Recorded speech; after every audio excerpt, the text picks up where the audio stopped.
come back in the project, man. See what's happening with you, bro. Back from work and in the dorm, Cat and Terry try to make some sense out of life at DCI. Watching everybody, you know. See what's happening. We call it the project because, you know what I'm saying, we isolated back. You sit back here, you know what I'm talking about? We be laying there, seeing what's happening, taking inventory, seeing what's going on with the cutthroaters. So I hate to be looking like this on the camera, though, you know. But you got to portray the image when you're in here, you know what I'm saying? Because you get stepped on, you know. That somebody could lie on you, throw you in the cross, say you said this, say you said that. Everybody won't be the big shot, the big man. Everybody won't respect. Life hard, dude, bro. Fam, what's going on, man? It's your boy, E.I. the King, and this is the Incarceration Podcast. Today, I'm doing a reaction video of one of the worst prisons in the state of Louisiana, the Dixon Correctional Institution. Never before seen footage on this channel. So before we go ahead and check out this video, man, y'all do me a favor. Like this video, subscribe to this channel if you haven't, and just go ahead and check out one of the worst prisons in the state of Louisiana, the Dixon Correctional Institution. Never before seen footage on this channel. Let's go ahead and check it out, y'all. I'm located up in the working block. It's one level above extended lockdown. A long period in lockdown has adjusted Torland's attitude just enough to earn him a transfer. I stayed in extended lockdown for approximately 7.5 months.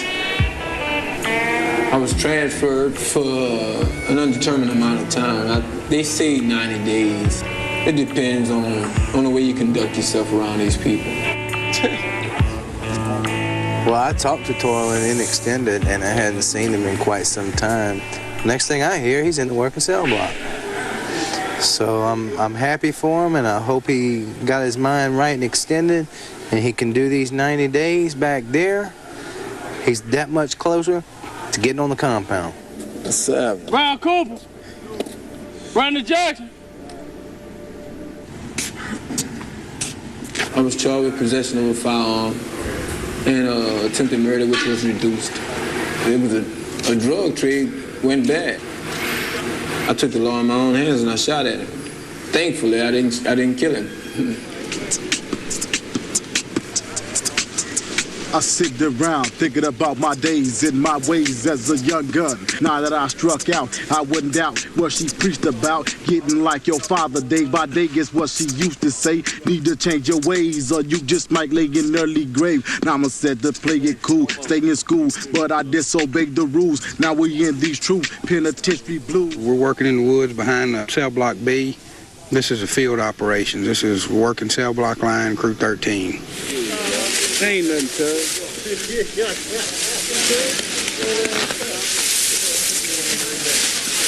Real mundane life, bro. Day in and day out, the same stuff. There's nothing changed, nigga. Nothing changed. It's a step up for him to be out of extended lockdown into the working cell block.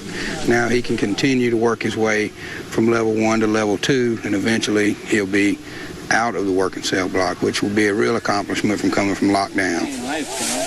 It feels all right to be out here. I mean, I could think of a number of places I'd rather be. And I always talk about on this channel, I don't understand why convicts don't like going outside the gate to work, but that right there looks like it sucks, bro. Extremely boring, just raking up those fallen pine needles, bro. Probably out there for hours on end, bro. That's gotta be so boring. I wonder how many people who are trying to transition back to GP can't even make it because of like, man, this put me back in extended lockup, bro. I don't want to do this. So if any of y'all been to Dixon prison, let me know if you guys experienced that work crew right there transitioning back into GP, and what was your experience like? It's Sunday at DCI, and the prison's visiting area is crowded with wives, children, mothers, and fathers.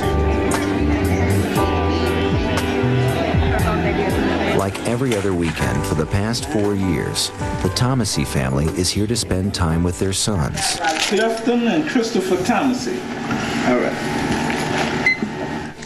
But first, they must go through a rigid screening process that tries to prevent drugs or other contraband from entering the prison. Okay. We passed one more time. Need to put 250 in each of them. Dad's there with us. That's 500. Thick and thin. Yes, ma'am. When we got sentenced, he was there. And since I've been here, he comes every other weekend. Hey, bud. How you doing? All right, how about you? Looking good. Y'all looking good? What's that, Slim? All right. Sit there again. He really loves both of us because we have put him through quite a few spells, and he's still with us. Let Daddy get here where I can put some money in there. My dad owns a furniture store. I thought before I got this time was we was going to let him retire and we were going to take it over. Then this kicked up. He's got to do an extra 5 or 10 years with us. You know, so it's like all of us were sentenced. There's no reason why he even needs to work. He's 60 years old. He's worked his whole life. The only reason he's out there working now is for me and my brother to make a life for us. These guys put a lot of work into it. You know, they also... When I get out, I'm going out there and I'm going to go to work, and I'm going to let my dad go ahead and retire. I'm laying out on him, and as soon as I'm done here, I'm going out there and I'm going to let him lay out on me. That's real, bro. Y'all go ahead and hit that hype button, bro, just for the families who are supportive of their loved ones who are doing time. And that's something that I don't talk enough about on this channel, bro. I salute any wife, any husband, any father, mother, daughter, son, brother, sister who's supporting your loved one who's incarcerated right now. I just want to take this time to let you know that even though I don't know the details, I see you, I hear you. Fam, keep being there for your loved one who's incarcerated. That's real, bro. It's a thankless job. So all the families, bro, the wives who go to prison on the weekends to visit their husband and bring in the kids and just changing the dollars and the coins so you could feed your loved one during visitation. Like, yo, the letters, the phone calls, the money that you send. Like, yo, big shout out to people who are actually there supporting your loved ones incarcerated, because all the convicts already know watching this channel right now that 99% of people who you would assume or hope to be there for you throughout your bid are not. So shout out to the real ones who are. Y'all go ahead and hit that hype button, bro, just for all the people who are being real and holding it down for their family and loved ones while they're incarcerated, man. We see you. Every Sunday morning, jump up about 9 o'clock, jump in the shower, get ready, shave. But I'm just waiting on my wife to get off the bus, you know. I haven't seen her in about a month now. It'd be nice to see my wife, you know. And I'm crazy about her. She's sticking there with me no matter what. You know, we've been together now for 21 years. Picking at my hands and just anticipating, you know. That's mostly what the guys do on a Sunday. Everybody sit out and anticipate and look off in the parking lot and stuff like that to see if there are people driving up, see who all's in the car, who all's on the bus. Everybody started looking up there to see if they see the bus coming around the curve and stuff, you know. You know, like where we be sitting there, we looking under the bus, you know, looking for legs.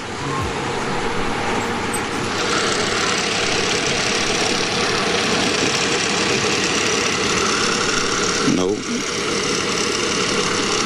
Okay. Nope. She's not on there. So I have to go back and call and find out what's going on. In a way, it bothers me because it's almost like I abandoned them. You know, being here, I worry a lot about them. One of these days, I'll be taking that ride. It won't be on that bus there, but I'll be taking that ride out of here on my way home. That's one of the days that I'm just waiting on. Robert's disappointment is part of life at DCI. For some of the inmates, being locked up is almost impossible to take. On the farm, away from DCI and other inmates, Kevin's trustee status gives him the freedom he needs to clear his mind. All right, and that's another side note real quick for all the loved ones who are holding your people and your family down while they're incarcerated. Please do not tell them that you're going to pull up at visitation that weekend if you know that you're not going to be able to make it. Sometimes I feel like people just kind of want to like say the right thing. Like, yeah, I'm going to be there this weekend. But back in their mind, they know that they probably may not be able to make it. please let them know, because I'm telling you, that is the worst feeling in the world when you've been expecting a visitation for however how long you've been waiting, and then they finally hear that, yo, they're gonna come this weekend. You're looking forward to it. You're excited. You got your blues all creased up. You're ready to go. You wake up early that morning. You shower. You shave. You get fitted up. You go ahead and you rub that cologne on you that you get the little strips out of the sample from the magazines. If you know, you know. Normally, like in Sports Illustrated or Men's Journals, they got like a little cardboard pull out. It's like a little sample smell of cologne. If you know, you keep that in your blues, your visitation blues, and you rub it all over your blues to smell good. You get up, you get ready just to find out that they're not coming that day. That's that hurt, bro. Big disappointment, big depression. So please, if you can't make it, let your family know, and don't sell them false dreams, bro, because it definitely sucks. This one right here, I really take it personal working with him, because I watched him come a long, long ways. He acted like he was scared to death of a human. And I can do this now with him. Come on.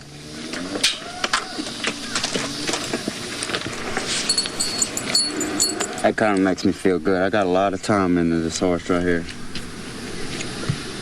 It's easier to have a relationship with a horse than an inmate, because you know he ain't gonna, ain't nothing gonna turn bad on you.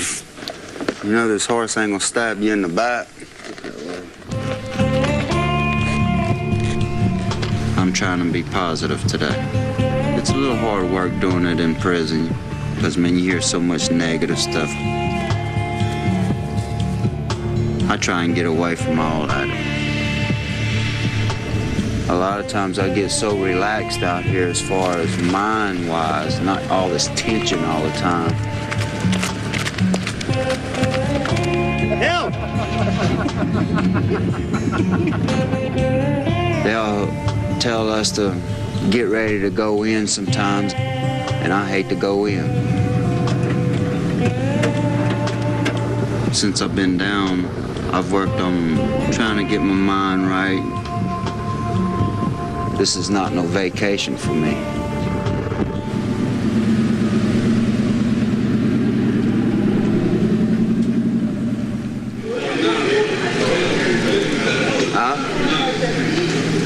Come back in the project, man. See what's happening with you, bro. Back from work and in the dorm, Kat and Terry try to make some sense out of life at DCI. Watching everybody, you know. See what's happening. We call it the project because, you know what I'm saying, we isolated back. You would sit back here, you know what I'm talking about? We be laying there, seeing what's happening, taking inventory, seeing what's going on with the cutthroaters. So I hate to be looking like this on the camera, though, you know.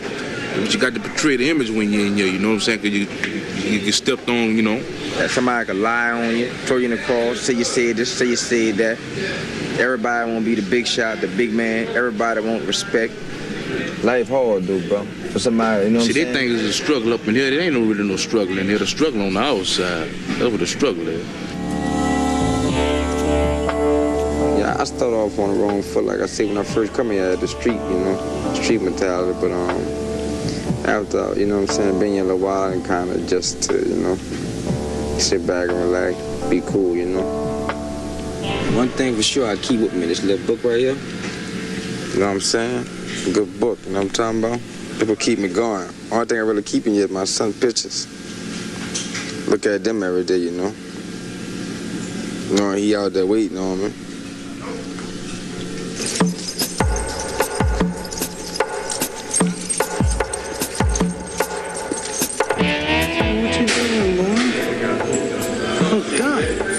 I'm gonna get you as soon as I get him. Another part of my job capacity is doing DB court. When an inmate commits a rule violation and gets written up for it, he has to go to court and face a 2-member panel. State your name and number for the record. Robert Glander, 439971. Thomas C. Council. How you plead on this one? Pleading guilty with a statement. He was self-defending himself. He was in bed sleeping when this inmate came and attacked him. I would like for you to take that into consideration, as well as the fact that he hasn't received no write-ups in the past 90 days. Due to seriousness of offense, one One write-up in the last 90. That's a pretty good record. We're going to sentence you to 8 days extra duty imposed. Credit time served 3 days. You got 5 days extra duty to do. In addition to helping others as an inmate counsel, Clifton is now focused on a much more personal battle, the battle to salvage his own future. How are you doing, sir? All right. Court. Yeah. Thomas. You ready? Yes, sir, I'm ready. I was not sentenced. You heard that, bro. He got attacked in his sleep. How many of you convicts done seen that, bro? I done seen it plenty of times. I think probably one of the craziest ones is I had a homie. He was my home team. And like we weren't all that cool because he was a junkie and he was definitely junkie stunting.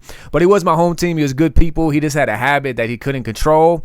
And it just led him to do some creep sly stuff, you know, as far as like borrowing and never paying back. So he was always in some conflict. Well, anyways, he had some beef with one of his smoking buddies. And I guess like his smoking buddy like stole from him when he was high and twacked out or whatever. So I think there's something else behind it. Well, anyways, my home team waited till the other guy went to sleep. My home team was very small, very skinny, but he wasn't scary. You know, he would fight and he definitely, you know, kept weapons on him. So he waited for that guy to go to sleep and he picked up a locker, an empty locker, bro, and started slamming it on his head, took the guy's cane, started beating him with the cane. Yeah, and he messed him up pretty decent, bro. So let me hear the stories in the comments of the night attacks when people are sleeping. To life or death, I was sentenced to years. Yeah. My goal is to go home, not to die in prison. And I'm going back to court one more time. If I can prove that my lawyer was ineffective in the beginning when I first got my time, then what they'll do is they'll take back the 40-year sentence and they'll impose the initial plea bargain of 20 years. Because with a 20-year sentence, I can see the end of the tunnel. At 40, having to do 20 years, I can't see that light.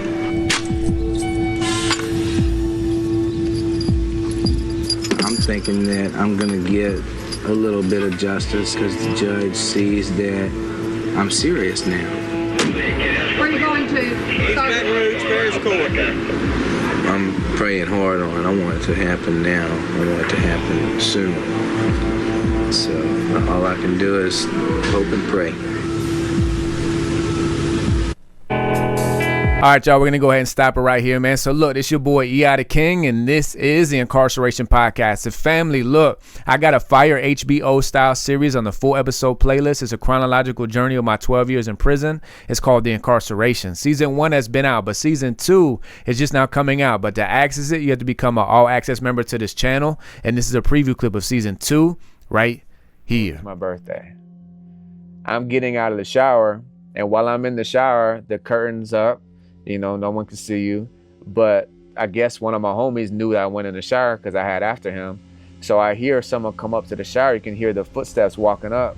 And you can look down. You can see someone standing out in front of the shower. And I hear, yo, Testa, man. Hey, holla at me when you get out, bro. And I know it's my dog's voice. But he sounded really serious. And it sounded like something was going on. So I'm in the shower like, damn, bro. Like, it's my birthday, you know, like, what's going on now? Like, I already know, like, something's happened and something's about to pop off. So whenever I get out of the shower, I look down and I see, you know, all my homies, our little clique. I see everybody looking up at me with a straight face and everybody's looking serious. So I'm like, damn. So I get dressed and they all start walking up the stairs coming towards me. And they all got their head down, shaking their head. I'm like, man, what's going on? I'm thinking like someone got in a fight while I was gone or someone's about to get into some war or something. I'm like, man, what's going on, bro? They all got their head down. And then my dog's got something behind his back. He pulls it out. It's a honey bun with peanut butter. And they got a lighter and they're lighting up little homemade candles on it. And then they all start singing to me, happy birthday to you.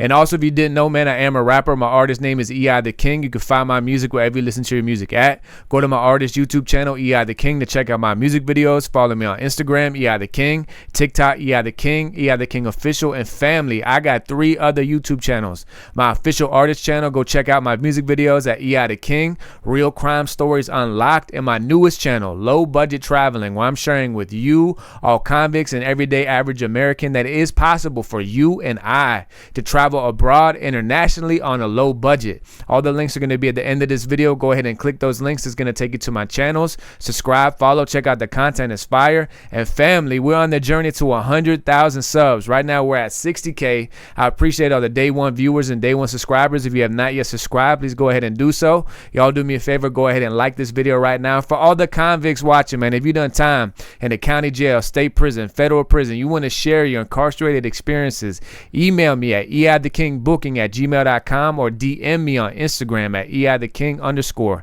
As I interview you, I post your interview up on this channel. If you got a YouTube channel, social media, whatever you want to promote, I allow you to promote it throughout the interview. And y'all stay tapped in for more fire content to continue to come your way. It's your boy, E.I. the King, and I'm out. Peace.